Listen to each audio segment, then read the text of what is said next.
have my freedom. I'm not looking over my back. Escaping gang life after serving years in prison. The peer pressure is very hard, man, to stay away from. The truth is, gang activity is happening right now on the streets of Hampton Roads. Police and experts tell us gangs are actively recruiting children to join their ranks. News 3 investigator Margaret Kavanaugh gives us a glimpse into the reality of the recruitment from the men who've escaped the lifestyle.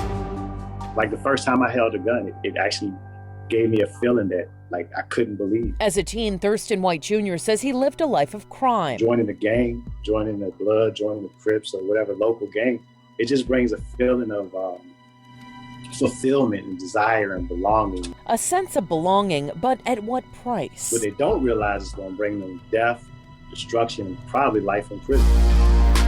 The FBI says there's about 33,000 active gangs in the U.S. today.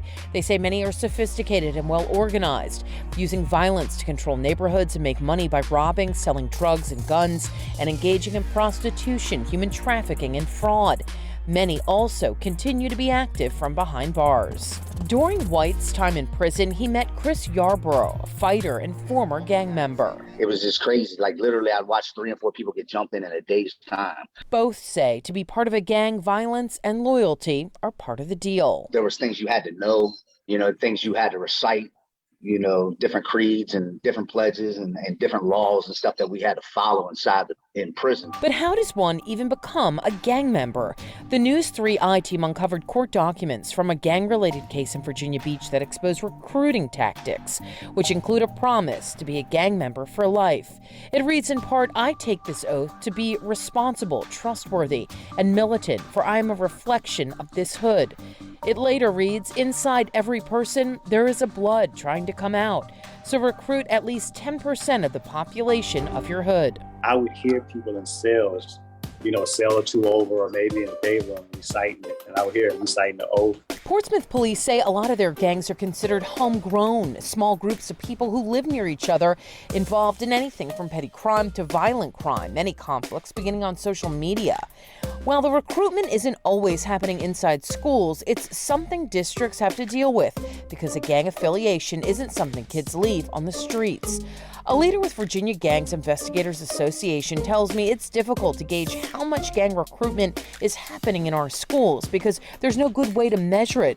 So what are districts to do? We want to reduce the tragedy, the loss, the pain and heartache families feel when they lose a loved one in relation to gang violence. That's why Portsmouth is working to bring the GREAT program into their schools, gang resistance, education, and training, which starts as young as elementary school to prevent gang activity. There's always an alternative.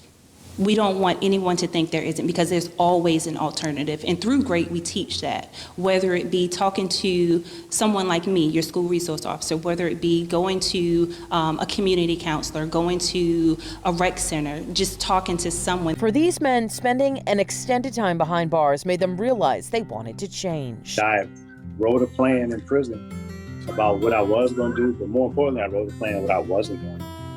There's a lot of people that can change, like myself. Both transforming their lives. My house is paid for. I got a tractor trailer company. My trucks are paid for. I got a contract with Amazon.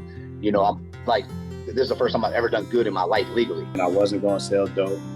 I wasn't going to affiliate with the homies. I wasn't going to hang in the streets.